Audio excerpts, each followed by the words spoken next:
जम्मू कश्मीर के कठुआ से, जहां पर सेना ने आतंकियों को घेर रखा है। देर रात से जंगलों में सर्च ऑपरेशन जारी। हीरानगर इलाके में 4 से 5 आतंकियों के छिपे होने की आशंका है। और इसी के साथ आपको बता दें कि आतंकियों की तलाश में सुरक्षा बलों ने पूरे जंगल को घेर लिया। जम्मू कश्मीर के कठुआ में रविवार शाम को से ही आतंकियों और सुरक्षा बलों के बीच में जो है मुठभेड़ शुरू हो गई। कठुआ जिले के हीरानगर में सुरक्षा बलों को आतंकी के छिपे होने की खबर मिली थी और इसी के बाद बड़े स्तर पर यह सर्च ऑपरेशन चलाया जा रहा है। इसी दौरान सुरक्षा बलों ने 3 से 4 आतंकियों को देखा और फिर मुठभेड़ शुरू हो गई। भारत पाकिस्तान अंतर्राष्ट्रीय सीमा से सटे इलाके में संदिग्ध गतिविधि देखी गई और यह संदिग्ध गतिविधि देखे जाने के बाद से सुरक्षा बल जो है वो तत्काल प्रभाव से मुस्तैद हो गए। उन्होंने ये ऑपरेशन चलाया और वहीं सुरक्षा बलों को शक है कि इस इलाके में आतंकी छिपे हो सकते हैं। हीरानगर इलाके के सानियाल गांव का एक दंपति जंगल के इलाके में लकड़ियां लेने गया था। जंगल से लकड़ियां लेते समय इस दंपति को करीब 5 आतंकियों ने घेर लिया। आतंकियों के चंगुल में फंसे इस दंपति ने किसी तरह से अपनी जान बचाई और आतंकियों के चंगुल से छूटते ही ये दंपति सानियाल गांव पहुंचे, सुरक्षा बलों के पास गए और वहां पर जाकर के उन्होंने आतंकियों के होने की सूचना दी। और इसी के बाद देखिए सेना तत्पर हो गई, मुस्तैद हो गई। और जम्मू में पिछले कुछ दिनों से ही लगातार हम देख रहे हैं कि किस तरह से आतंकवादी घुसपैठ की कोशिश कर रहे हैं और ऐसे में घटनाएं भी उनकी ये लगातार बढ़ती चली जा रही है। तो वहीं 17 मार्च की अगर हम बात करें, कुपवाड़ा जिले में आतंकी और सुरक्षा बलों के बीच में मुठभेड़ हुई थी जिसमें एक पाकिस्तानी आतंकी मारा गया था। हाल ही में कठुआ जिले में आतंकवादियों ने 3 निर्दोष नागरिकों की भी हत्या कर दी थी। और ज्यादा जानकारी के लिए हम सीधे रुक कर लेते हैं अपने संवाददाता रमन सैनी का, जो हमारे साथ लाइव जुड़ चुके हैं। रमन, लगातार हम देख रहे हैं कि जम्मू कश्मीर के अंदर में एक बार फिर से दहशत फैलाने की कोशिश हो रही है, लेकिन जबकि लोग जो है बुलेट की जगह बैलेट को यहां पर चुने हैं और देखिए यहां पर दंपति की एक सहायता से इतने आतंकियों के होने की सूचना भी मिल गई। अभी फिलहाल क्या स्थिति है, क्या तस्वीर है? जी किरण, देखिए लगभग 15 घंटे से ज़्यादा का समय बीत चुका है जब ये ऑपरेशन सानियाल जो है वो लगातार जारी है। 5 आतंकी जो हैं वो इस समय ढोकला का जो जंगल सानियाल गांव के साथ लगता हुआ है वहां पर छिपे हुए हैं। कल देर शाम एक दंपति जब वहां पर लकड़ी लेने गए थे तो उन्होंने उन आतंकियों को देखा और उसके बाद आतंकियों ने हालांकि उन्हें पकड़ लिया था, लेकिन वहाँ से अपनी चतुराई से वो उन आतंकियों को झांसा देकर वहाँ से बचकर वापस गाँव पहुँचे और सुरक्षा बलों को इसके बारे में जानकारी दी। तब से ही लगातार सुरक्षा बलों ने उस पूरे इलाके की घेराबंदी की है। कल शाम करीबन 5:30-6 बजे के बीच में मुठभेड़ हुई थी, आतंकियों और सुरक्षा बलों के बीच में गोलीबारी का तबादला हुआ था। उसके बाद एक बच्ची जो गांव में है वो इंजर्ड हुई थी क्रॉस फायरिंग के दौरान और उस तब से लेकर जो है वो लगातार ऑपरेशन जारी है। हालांकि कल शाम 7 बजे से किसी भी तरीके की फायरिंग की सूचना भी नहीं है क्योंकि घना जंगल है, ढोकला का इलाका एक रिज से बनी हुई है, उसी जंगल के अंदर आतंकी छिपे हुए हैं और माना यह जा रहा है कि जैश ए मोहम्मद के ये आतंकी हो सकते हैं क्योंकि पहले भी जो फरवरी 2024 के महीने में आतंकियों की घुसपैठ बिल्कुल रमन ये भी जानना चाहेंगे, क्या आतंकी वाकई अभी भी 4 से 5 की ही संख्या में है जो इनपुट मिला है, मतलब एक दंपति से जो जानकारी मिली, या अभी आतंकियों की और संख्या बढ़ने की भी एक संभावना, एक आशंका जो है सुरक्षा बल बता रहे हैं? देखिए जब भी आतंकी घुसपैठ करते हैं तो 4 से 5 की संख्या में ही घुसपैठ उनकी होती है। कम से कम 3 आतंकी और ज़्यादा से ज़्यादा 5 आतंकियों का ही ग्रुप जो है वो आतंकी घुसपैठ करने में जो है वो शामिल रहता है। पहले भी इस तरीके की जो घुसपैठ हुई थी उसमें इतनी ही संख्या जो निकलकर सामने आई थी और जो दंपति ने साफ तौर पर बताया है कि 5 ऐसे लोगों को उन्होंने देखा है जो हथियारबंद थे, काले रंग के कपड़े थे, लंबी लंबी दाढ़ी उनकी थी, लंबे बाल थे। तो उन आतंकवादियों को देखने के बाद जब सुरक्षा बलों ने वहाँ पर सर्च ऑपरेशन लॉन्च किया है तो वहाँ पर लगातार जो है उन आतंकियों तक पहुँचने की कोशिश की जा रही है। हालांकि सुबह सूरज की पहली किरण के साथ ही इस ऑपरेशन को दोबारा रिज्यूम कर दिया गया है। भारतीय सेना ने इस ऑपरेशन को ऑपरेशन सानियाल का नाम दिया है क्योंकि सानियाल गांव के साथ लगता हुआ इलाका है जहां पर यह ऑपरेशन शुरू किया गया है और लगातार उन आतंकवादियों तक पहुंचने की कोशिश की जा रही है। सुबह से ही रीइंफोर्समेंट लगातार वहां पहुंच रही है। भारतीय सेना के पैरा कमांडोज वहां पहुंच चुके हैं, एनएसजी के कमांडोज भी वहां पहुंच रहे हैं। उसके साथ साथ में एसओजी की टीम, सीआरपीएफ और जम्मू कश्मीर पुलिस की टीम ऑलरेडी वहां पर मौजूद है। भारतीय सेना ने चारों तरफ से वहां घेरा डाल रखा है। कल रात को खुद director general general of police Nalin Prabhat उस इलाके के अंदर गए थे सान्याल गांव में और पूरे ऑपरेशन की समीक्षा की थी और अभी भी वो पूरी लगातार उस ऑपरेशन को सुपरवाइज कर रहे हैं। आईजी रैंक के अधिकारी जो है वो डेरा डाले हुए हैं, 2 डीआईजी, एक डीआईजी समय शिव कुमार शर्मा के साथ साथ में एसएसपी कठुआ वहां पर मौके पर मौजूद है, आर्मी के ब्रिगेडियर रैंक के अधिकारी जो है वहां पर मौजूद है। तो लगातार ऑपरेशन को आगे बढ़ाया जा रहा है। कोशिश ये है कि किसी भी तरीके का कोई कोलेटरल डैमेज के बिना इस ऑपरेशन को नीट एंड क्लीन जो है वो समाप्त किया जाए। इसमें अगर थोड़ा वक्त लग जाए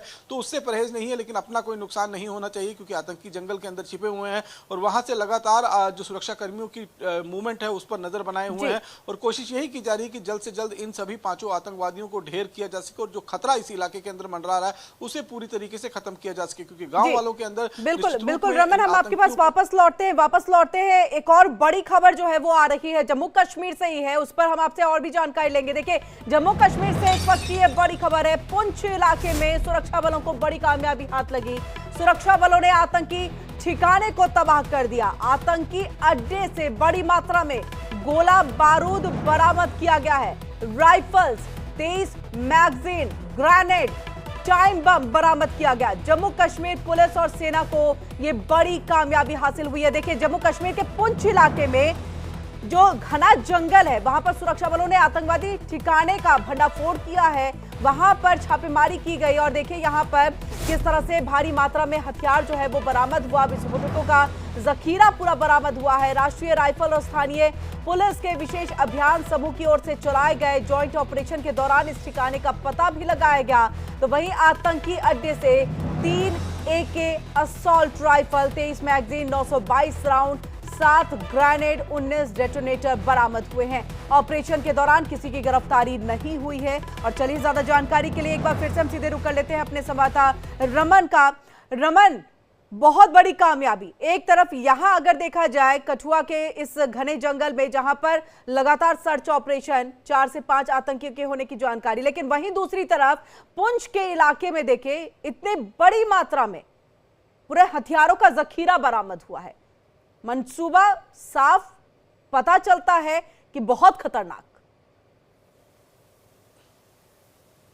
जी हाँ, बिल्कुल। ये जानकारी जो है वो कल जम्मू कश्मीर पुलिस को मिली थी कि सुरनकोट का जो नंदियाल का इलाका पड़ता है वहां पर कुछ मूवमेंट भी नजर आई थी और उसके बाद वहां पर बड़े पैमाने पर सर्च ऑपरेशन लॉन्च किया गया था और सर्च ऑपरेशन के दौरान एक संदिग्ध एक हाइडआउट था जहां पर जब दबिश दी गई तो उस हाइडआउट को पूरी तरीके से विध्वंस किया गया और वहां से बड़ी मात्रा में हथियार और गोला बारूद का जखीरा जो है वो बरामद हुआ है, जिसमें 3 AK सीरीज की राइफल है, 23 मैगजीन है, इसके साथ साथ में एक टाइम बॉम्ब है, डेटोनेटर है, हैंड ग्रेनेड है और बहुत सारी मात्रा में गोलियां जो हैं वो बरामद हुई हैं। तो बड़ी संख्या में हथियारों का जखीरा जो है वो बरामद किया गया। हालांकि पहली नजर में अगर ये देखा जाए तो थोड़ा सा पुराना जरूर लग रहा है, लेकिन निश्चित रूप में कई बार ऐसे हथियारों में मिट्टी लगाकर छिपा दी जाती है ये दिखाने के लिए कि ये जो हथियार हैं ये पुराने हैं। लेकिन लगातार जिस तरीके से लाइन ऑफ कंट्रोल के साथ सटा हुआ इलाका है सुरनकोट का, पुंछ डिस्ट्रिक्ट जो है वो लाइन ऑफ कंट्रोल के साथ सटा हुआ इलाका है, तो यहाँ पर भी आतंकी गतिविधियां जो है वो लगातार बढ़ रही हैं। 2022-2023 में कई बड़ी आतंकी वारदातें जो हैं वो इस इलाके के अंदर हो चुकी हैं। लगातार इस इलाके में भी सेना के काफिले को निशाना बनाया गया है, सुरक्षा कर्मियों को निशाना बनाया गया है। तो लगातार जो एंटी टेरर ऑपरेशंस इस पूरे जम्मू कश्मीर के अंदर इस समय चलाए जा रहे हैं, उसी के चलते ये सफलता जो है वो सुरक्षा कर्मियों को मिली है और जम्मू कश्मीर पुलिस की SOG टीम और भारतीय बिल्कुल रमन, इससे पहले जब आपसे बात हो रही थी तो देखिए आपने इस बात का भी जिक्र किया था कि इतनी बड़ी भारी संख्या में जो है BSF के जवान तैनात है बॉर्डर पे और ऐसे में भी ये घुसपैठ जो है वो जारी है। तो सवाल यहाँ पर खड़े होते हैं इसको देखते हुए, क्योंकि देखिए एक तरफ कठुआ, दूसरी तरफ ये पुंछ, कहीं ना कहीं चौतरफा जम्मू कश्मीर को एक दहलाने की जो है वो कोशिश है। ऐसे में गृह मंत्री अमित शाह की तरफ से बैठकों का दौर भी चला, आगे इस तरह के घुसपैठ ना हो या फिर कम हो सके इसके लिए क्या कड़े कदम उठाए जा रहे हैं, क्योंकि ब्रिगेडियर रैंक के अधिकारी तक पहुंच गए हैं अगर कठुआ में, वहां पर स्थिति को देखने के लिए, भांपने के लिए, जांचने के लिए, तो ऐसे में स्थिति समझी जा सकती है। जी हाँ, बिल्कुल। देखिए कठुआ की स्थिति की अगर हम बात करें तो इसमें बहुत खतरनाक स्थिति वहां पर बनी हुई है क्योंकि 5 जैश ए मोहम्मद के आतंकी जो ऑटोमेटिक वेपन के साथ लैस हैं, भारी भरकम हथियार उनके पास मौजूद हैं और ऐसे में ये गांव जो है वो ढलोका जंगल के साथ लगता हुआ सान्याल गांव है। तो गांव के अंदर किसी तरीके से जब गोलीबारी होती है तो नुकसान उठाना पड़ सकता है, इसीलिए बड़े अधिकारियों को वहां पर मौके पर भेजा गया है ताकि पूरी स्थिति को काबू में रखा जा सके। गाँव वालों को निर्देश दिया गया है कि वो किसी भी तरीके से घर से बाहर ना निकले। जहां तक आप घुसपैठ की बात कर रहे हैं तो ये एक बहुत बड़ी मिस्ट्री बनी हुई है क्योंकि इतने कितने बड़े पैमाने पर बीएसएफ के जवानों को अंतर्राष्ट्रीय सीमा पर तैनात किया गया है, चाहे वो पंजाब के साथ लगती हुई अंतर्राष्ट्रीय सीमा हो, चाहे वो जम्मू में जो करीबन 180 किलोमीटर की जो अंतर्राष्ट्रीय सीमा है वहां पर लगातार जो है घुसपैठ की कोशिशें पाकिस्तान की तरफ से हो रही थी। लेकिन उन घुसपैठ की कोशिशों को देखते हुए बीएसएफ के जवानों को सतर्क रखा गया है। उसके बावजूद अगर घुसपैठ हो रही है तो निश्चित रूप में कई सवाल खड़े होते हैं। कहीं ये देखना होगा कि कहीं कोई टनल ऐसी तो नहीं बनी है जो किसी शेड के अंदर या किसी घर के अंदर जिसका मुंह ओपन होता हो, वहां से आतंकी जो है वो घुसपैठ कर रहे हो, क्योंकि 50 से 60 की संख्या में 2024 के अंदर घुसपैठ करना और अभी ये 5 आतंकी इतने भारी भरकम जो बंदोबस्त बीएसएफ की तरफ से किए गए उसके बावजूद ये भारतीय सीमा के अंदर अगर दाखिल हुए हैं तो कई सारे सवाल जरूर खड़े होते हैं। और उन्हीं सवालों को खंगालने की कोशिश जो है वो पिछले 1 साल से इंटेलिजेंस एजेंसी भी कर रही है, लेकिन अभी तक इसमें कोई कामयाबी नहीं मिल पाई है। अब जिस तरीके से ये ढोलोका का जंगल है जहां पर 5 आतंकी मौजूद हैं, उनके साथ लगातार ऑपरेशन जो है वो चल रहा है। बहुत मुमकिन है कि एक बार पूरी तरीके से घेराबंदी कर ली जाएगी। ड्रोन के साथ भी पूरे जंगल पर नजर रखी जा रही है कि कहीं आतंकियों की मूवमेंट जो है वो उस पर नजर रखी जा सके, कहीं कोई आतंकी भागने की कोशिश तो नहीं कर रहे हैं, क्योंकि पहले भी हमने देखा था कि कुपवाड़ा में जो आतंकी हमला हुआ था। बिल्कुल रमन, इसी तरह से लगातार हमारे सुरक्षा बल जो है मुस्तैद भी हैं और इन आतंकवादियों को खदेड़ने, इन्हें